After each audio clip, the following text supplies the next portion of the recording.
Salut à tous, aujourd'hui c'est le 31 décembre, c'est le moment des bonnes résolutions et je suis sûr qu'il y en a plein qui se disent allez, cette année c'est la bonne, je crée mon entreprise. Je vais te dire aujourd'hui pourquoi il ne faut pas faire ça. Si vous ne me connaissez pas, moi j'ai cette chaîne où je donne des conseils aux gens qui veulent créer leur entreprise justement.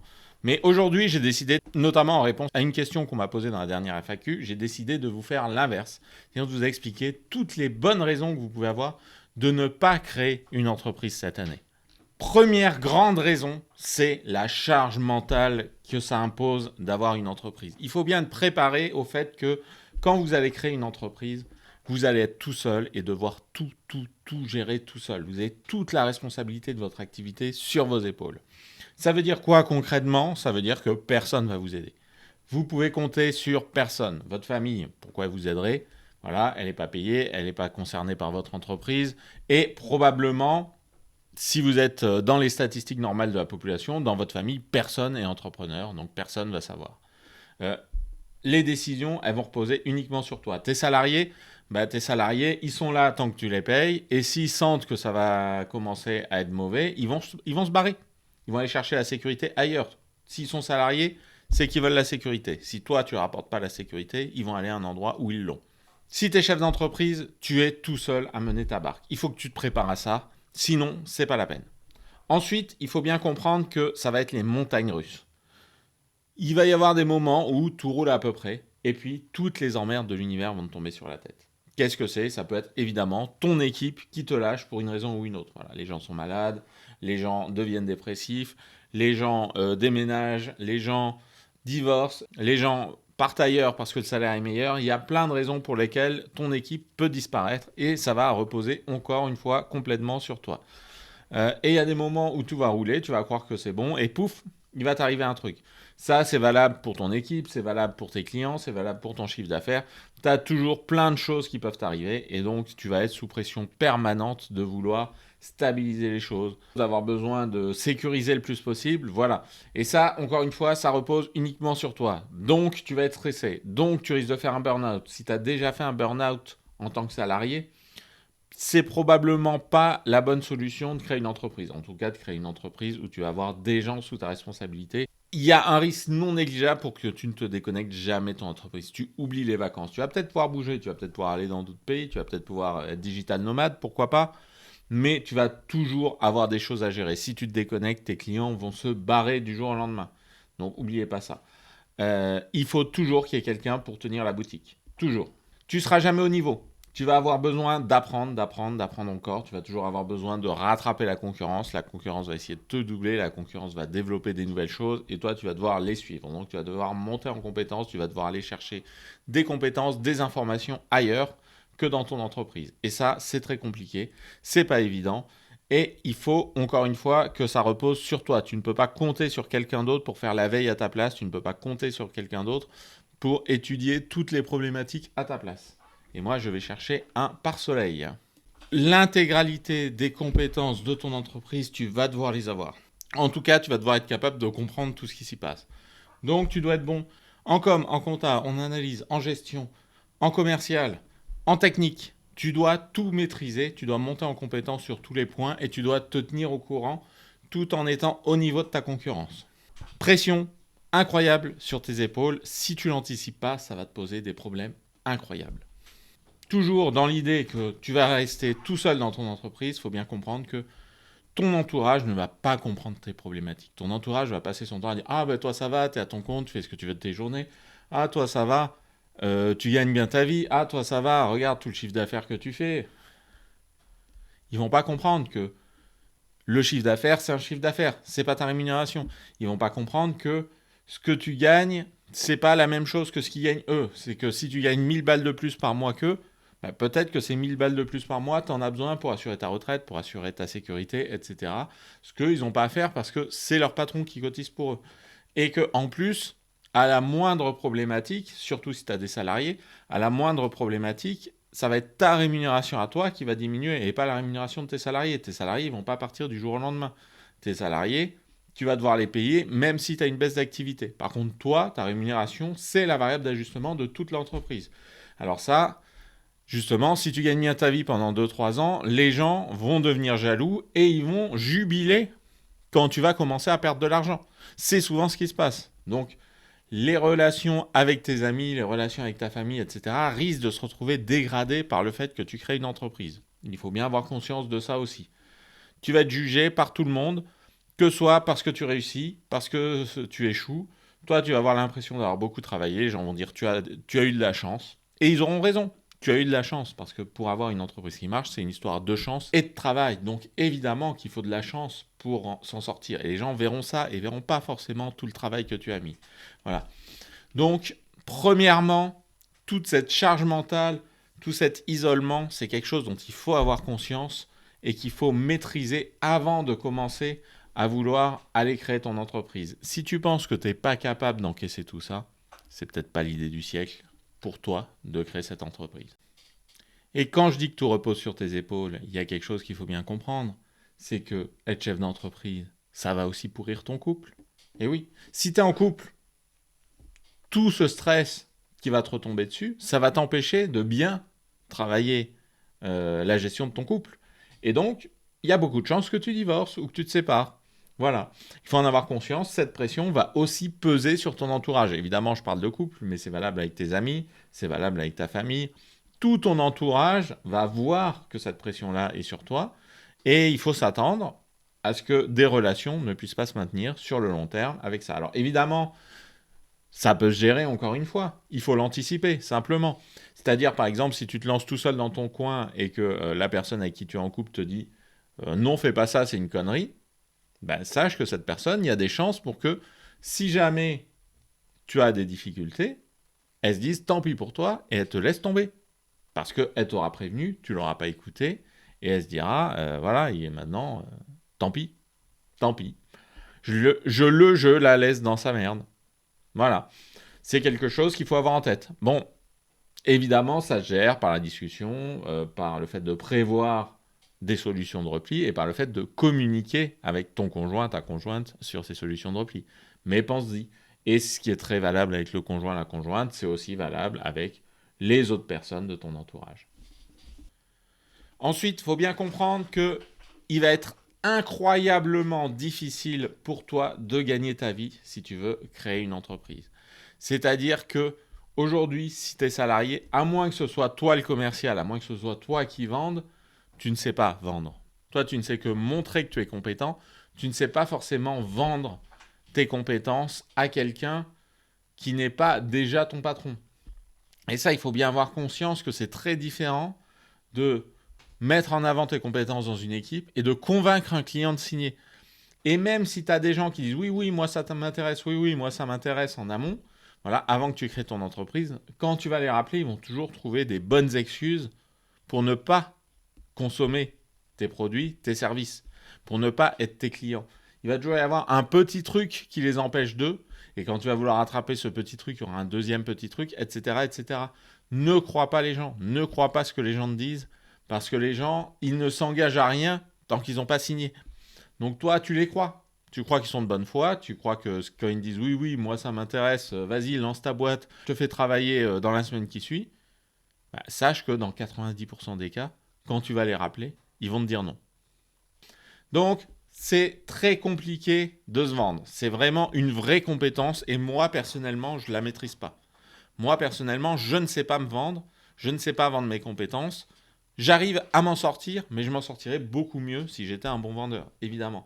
Donc, comprends bien que cette partie vente de tes prestations, c'est vraiment le nerf de la guerre. Il faut que tu le valides avant de lancer ta boîte, ou en tout cas dans les premiers mois où tu existes, avant d'enclencher ton plan B, c'est-à-dire retourner comme salarié, c'est-à-dire faire autre chose, c'est-à-dire changer ton activité, il faut que tu valides que tu sois capable de vendre.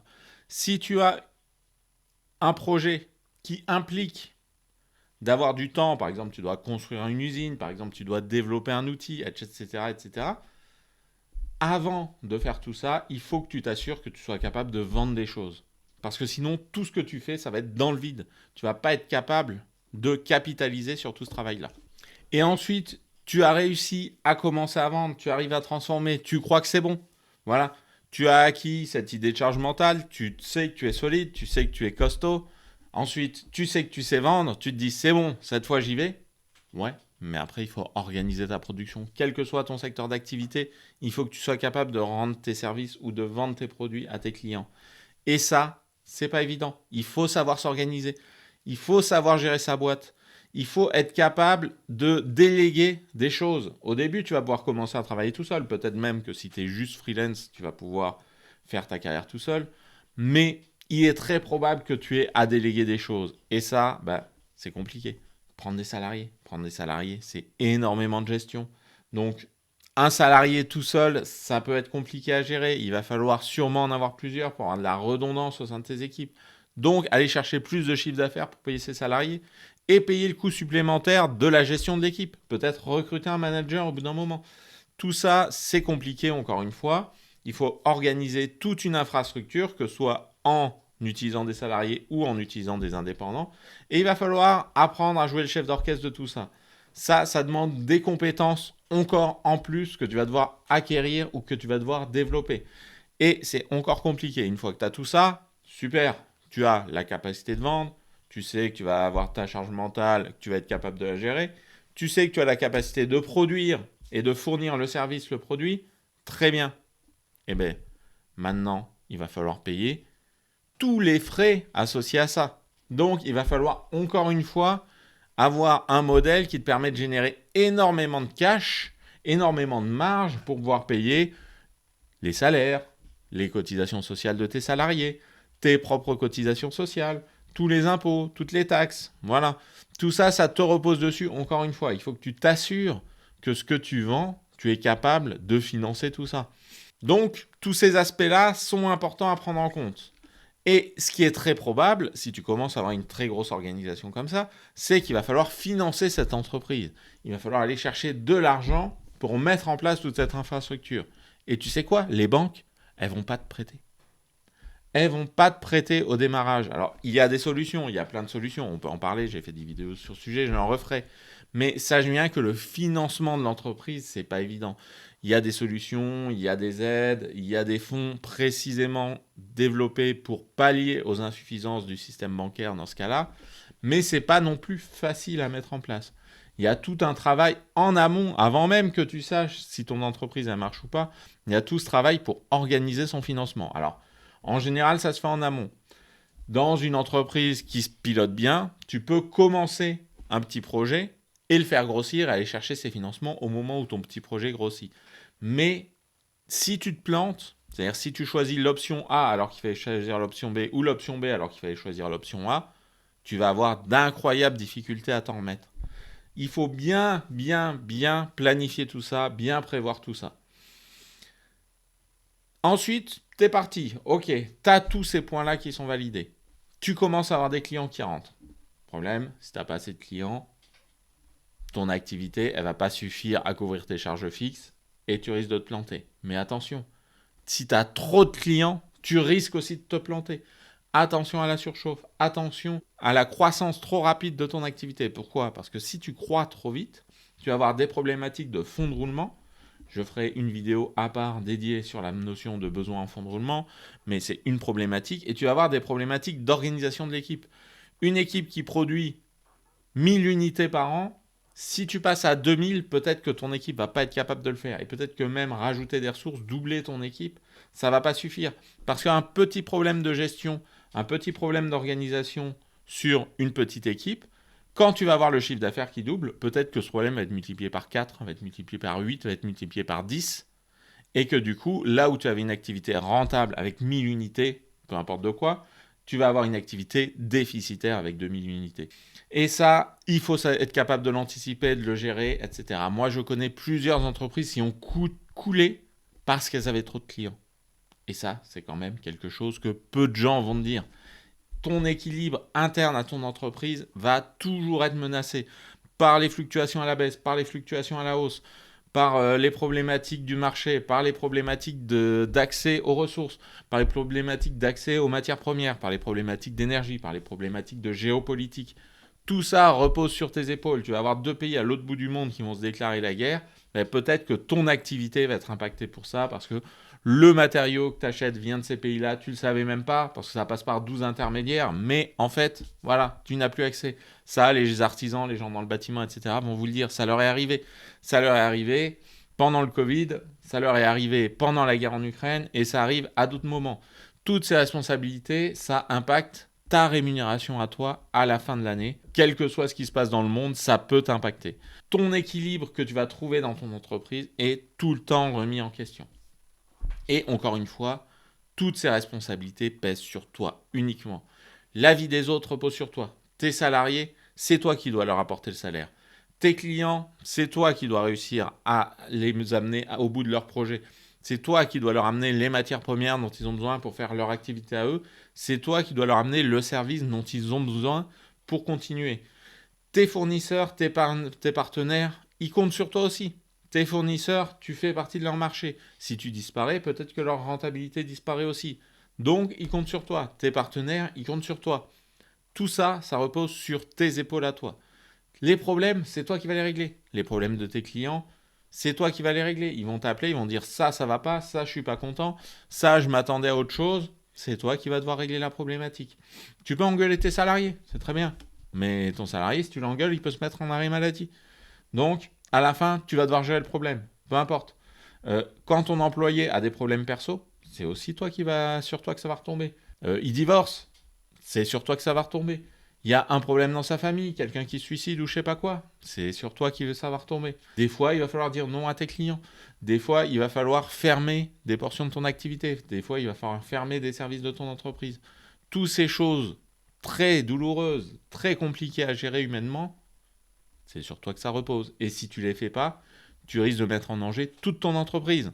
Donc les décisions douloureuses, les branches mortes, il va falloir les couper quoi qu'il arrive, même si c'est hyper difficile pour toi. Et quoi qu'il arrive, c'est ta faute, c'est toi qui assumes. Les échecs, ce sera les tiens. Tout ça, il faut bien en avoir conscience avant de créer une entreprise. Alors, en récapitulant, il y a trois gros sujets. C'est la difficulté à monter son entreprise, la difficulté à organiser tout ça, la difficulté à le financer et la difficulté ensuite à la gérer au quotidien. Bon, voilà. J'espère que je t'ai bien pourri l'image que tu te faisais de l'entrepreneuriat. Est-ce que ça veut dire qu'il ne faut pas que tu crées ton entreprise? Pas forcément. Il faut avoir conscience de tous ces écueils, il faut avoir conscience de toutes ces problématiques et il faut s'en occuper. Ensuite, choisis comment tu t'en occupes. Prévois des plans B, prévois des plans C, prévois des solutions à tous ces problèmes-là. Peut-être que si toi, tu n'as pas les épaules pour gérer des équipes, il faut que tu bosses tout seul ou il faut que tu bosses avec des indépendants. Moi, je travaille essentiellement avec des indépendants. Je ne suis jamais le patron, même si je fais un peu de management dans certains projets, je ne suis jamais le patron unique d'une entreprise. Moi, j'ai rarement viré des gens. Je crois que ça m'est arrivé une fois. Ouais, je crois que ça m'est arrivé une fois de virer quelqu'un. Donc, par exemple, c'est des solutions. Tu peux te former pour monter en compétences en gestion. Tu peux te former pour la communication. Tout ça, c'est des choses qui sont possibles de faire. Certains y arrivent, mais ne sous-estime pas la difficulté de créer une entreprise. Alors, si tu veux vraiment te lancer, tu peux me contacter par mail pour travailler avec moi. Je peux faire de la gestion de projet, je peux faire du conseil et je peux faire de la formation.